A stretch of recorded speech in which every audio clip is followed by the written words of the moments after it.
It's a getting closer, going faster than a roller coaster. Love like yours will surely come my way. Hey, hey, hey, every day. Information, entertainment, and empowerment. This is Chat with Women on Kixie Radio. Welcome back. You're listening to Chat with Women, and I'm Rochelle. And I'm Pam. Now we would like to welcome Sherry Schneider, who has coached thousands in health and wellness over the last 35 years. She does not look old enough. She is now using those skills to coach wholeness and purpose. So today we're going to chat about how to reinvent ourselves. So welcome, Sherry. Thank you so much. Thank you for having me today. Well, tell us, I have an idea of what reinvention is. And I think Rochelle and I, when I look at our life, we've reinvented ourselves many times since we started in our careers, not so much in personal lives. So, it's kind of interesting. So it'll be interesting. So why don't you start off by telling us, what is reinvention? What is that? Reinvention is not a do-over. It's not living. It's not a do-over? It is not a do-over. Do you remember it being kids when you were playing and you'd say, oh, no, let's not do that. Let's do a do-over. Reinvention's not that. That's interesting. I always thought reinvention, you reinvent something, so it was a do-over. Actually, the Webster's dictionary definition is taking something that's already in existence and then giving it new form. Oh. And so it's who you are. Sounds good to me. Especially at our age, we're the sum total of the choices that we've made so far in life, our education, our experiences, taking those nuggets of wealth and enhancing it. Sometimes some people call it their second act in life. Yes, I've heard that. Some people call it their encore.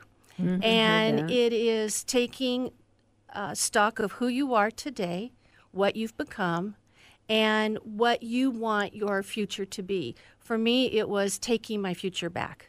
I knew the best was yet to come, but I had come from a place in my late 40s, and I went, dear Lord, how did I get here? Well, I think a lot of people have that happen. Or even 40, they wake up and go, I was supposed to be whatever it is by the time I'm halfway done, right, which is 40. Exactly. And I'm not even anywhere near that, and so it causes midlife crisis. It causes all kinds of... It affects your health. Right. It affects your psyche. It affects your relationships, Right. your self-esteem. And that's what happened. I was in about 2006, 2007, I thought, I didn't do what I really wanted to do. And I realized what I had done is I put myself on pause. I don't know if you have watched a video or you have listened to something and you go, oh, just for a minute, I'm going to put it on pause. Right. And then the day takes off and you have other responsibilities. Well, so is it in life.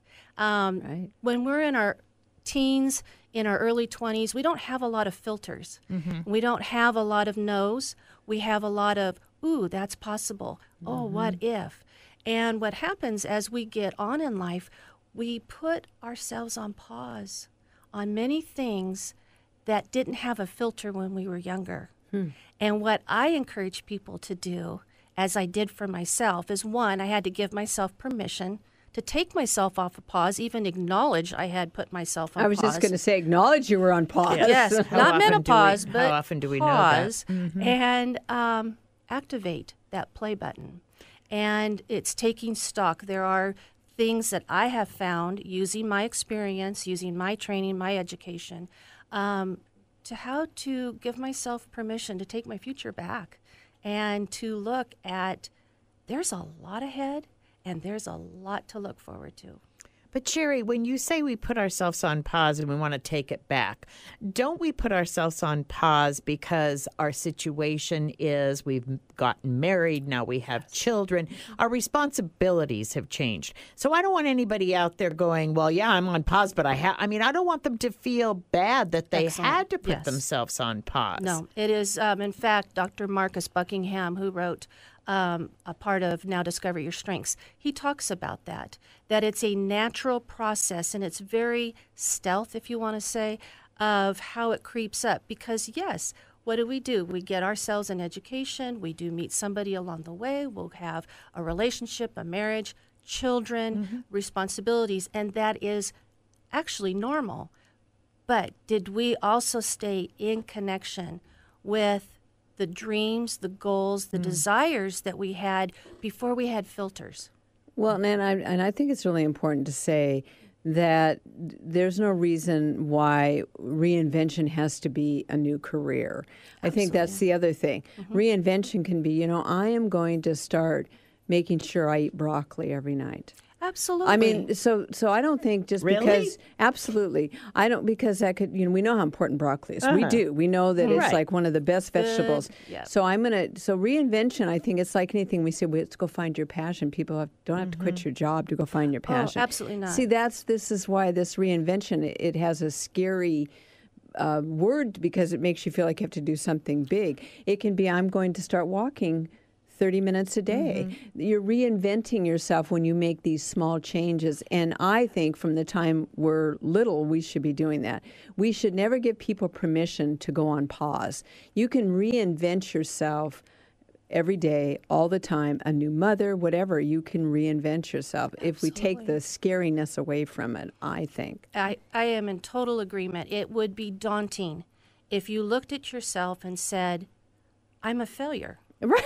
Hello, where is the wholeness and the holistic, benefit of that? What it is taking stock, and that's what scared me, is that I think about where I was in my 20s and 30s and my aspirations, what my goals were, what I was working towards, and I'd put myself on pause. I got buried, and what I loved, comfortable. You got, and I'll even use the word lazy. We get lazy. Let's be honest. Well, it's easy. Sit on that couch, turn on that show, put your head down, and just keep it clean. It's easy. But you got some strategies to help us with this. Well, why don't we talk about that? Because people are listening to us and they're going, yeah, but how do I? Well, that's excellent. It's number one is take inventory, and we basically have talked about that. That you sit and look at yourself and say, okay, who am I? Who have I become? What skills, what wisdom, what experience, what failures, because failure so many times is a setback, but it's really a setup for your comeback. Well, it's also a learning. Absolutely. You learn by those setbacks. Don't let it always learn by the setbacks. And it's not wasted. It really isn't. So number one is taking inventory of yourself. Number two, I found I had to find out and rediscover what my passions and my strengths were. And I had a friend back in 2007 that introduced me to Now Discover Your Strengths.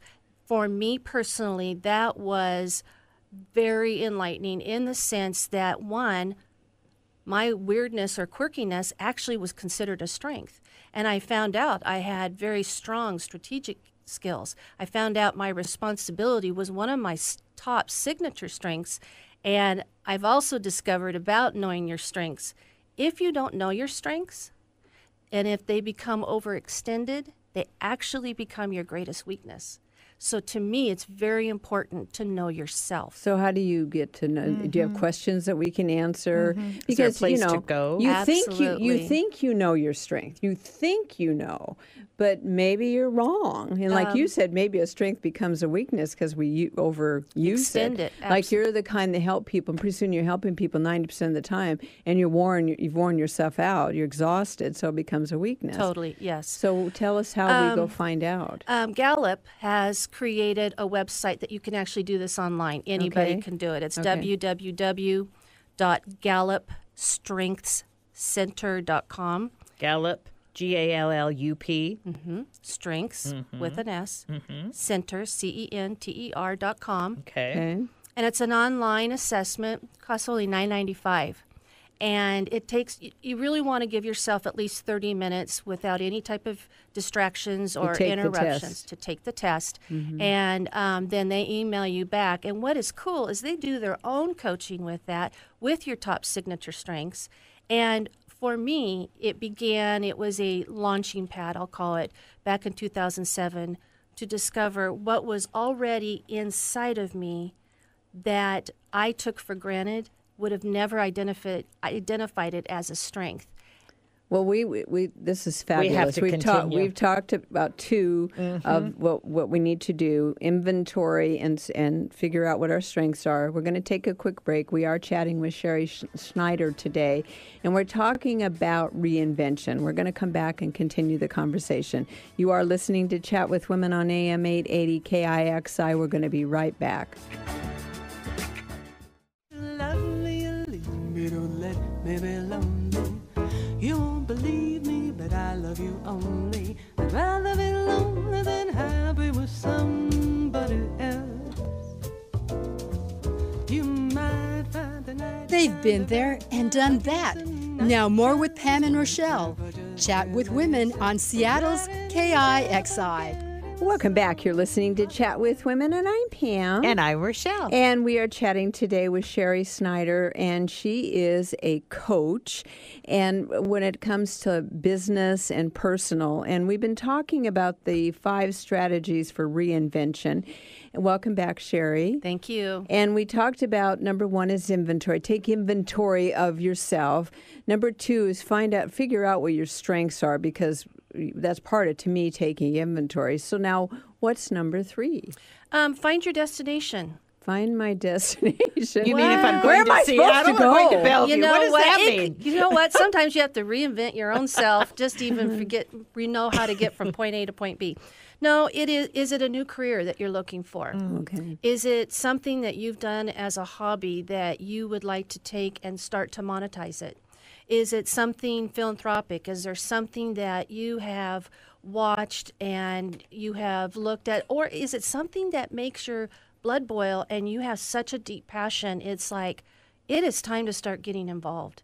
And so it could be anything. It really is finding what that destination, what is it that keeps coming back to you in the dark hours of the night, if you're awake like me in the middle of the night. And for me, it was taking and finding that destination. I knew it was time to retire from nursing, but what skills did I have? And I had coached. I had been a part of assessment. I had been a part of care for thousands through the years. And I thought, I can take these skills and I want to encourage people. I want to get to a place of what's stunted, what is missing, what is it that's your frustration? I mean, I have stories about clients, and nothing is too small. I have a 60-year-old. She wanted to be an actress. It was something and so all it is getting the steps. To me, it seems so simple. For her, it was so overwhelming, but she narrowed it down. So is she reinventing herself? Not necessarily. She's taking something that was a dream and a passion, and she's giving herself to explore that facet of herself. I love that. Isn't that wonderful? I love that. Okay, Yeah. so then what's number 4? Number 4 is you need to build a support and network team. I tell you, Get you rid need of the to naysayers. but I do think that if you have a person who really gets you, who really has your back, then build a support team that they'll speak truth to you. So they don't say to you, no, you can't do that, Right. Sherry. Oh, Pam, no. Rochelle, no, you Right. could never do that. In fact, let that inspire you and say, watch me. But you want to have people that will have your back and be a support team, and that helps keep you accountable, because it's very easy to have a dream. It's really easy to have something as a goal in the future, but if you don't have somebody saying to you, how's that going? What can I you want to talk about it? Right. What's happening? What isn't happening? Yeah, what can I do to help Right. you? Exactly. Right. Then the next thing would be to take steps every day to your reinvention. And one of the first things I did, it was very simple, but I created a vision board. And Yes. I took a vision board. It was a 9 by 12 inch frame. I had all kinds of fun little doodads, scrapbooking stuff. But what I did is I took time to write down those key goals that I was shooting for. And I wanted to keep that vision in front of me. I wanted to be inspired. I had people that were around me that would inspire me, but I had to stir my own self up. We had to take those steps. Absolutely. And then I also had my own declaration. In 3 years, I will be ... Brian Tracy is very good. He's a great resource on reinvention. And according to his research, only 3% of the population actually have goals, and only 1% actually write them down. And I find that when we don't have a vision before us, we don't have a lot of impetus Well, to I get was to ju- the vision. I was just Exactly. going to say that that's easy. If you don't, pause is easy then. Yes, Because you go very to good, you very go to good. pause when you don't have a vision. I mean, you just get up every day and do the same thing over and over again. Excellent. Because you don't have that vision. But I have to say something in defense. A lot of us don't necessarily have the vision because we don't know where we're going. We don't know what we don't know. We haven't done the inventory to Right. figure out what our strengths are, to know where the destination is. That's right. So you have to understand this. And I Yes. think, to me, Sherry, what you're doing is you're saying to people, this is how you start. Okay, Right. It becomes overwhelming when we Mm-hmm. are on pause for 30 years of our life, and we all of a sudden now have to jump out of pause to get this going. It's like, oh, I don't know how I can well, do it's this. hard to do. And you got the bubble busters all around you. Yeah. You know, we live like that with term. people that really can be the negative ne'er-they-wells. It's just easy. And they reinforce the drunken monkey, as we like to say. We're not good enough. We're not smart enough. So in order to do this, we really have to break the mold. Yes. But to do this, you've got to have somebody to help us break the mold. Well, and I think that's why you're a coach because, Sherry, that's what you do. So I, as a person listening right now, said, I don't know. I have to do something. I want to get off pause, but I need some help. Yes. So we want to recommend that you go to Sherry's website, which is Sherry, and that's SHERRY, and that's dash Schneider, SCHNEIDER.com. And they can, see all the things you do, because I personally do believe that you a lot of times need somebody, you need to be accountable to somebody, because if you don't, it's easy to get back onto pause and not keep moving. Yeah. Rochelle and I have each other, so we're accountable to each other. She doesn't let me go to pause. I don't let her. I don't go Time pause. to move. I don't go pause. And it's really helped. So, that's it's good. like it's like having our own coach Yep. with each other. Yep. You have to have that, or you've got to have somebody to help you move things forward. Yes. And so we really want to recommend your website, Sherry, and if people are looking for some help, that's where they can go. Excellent. Thank and you. thank you so much for our 5 strategies. We learned a lot from you today. It's been a pleasure, ladies. Thank you. You are listening to Chat with Women on AM 880 KIXI. We're going to take a quick break. We'll be right back.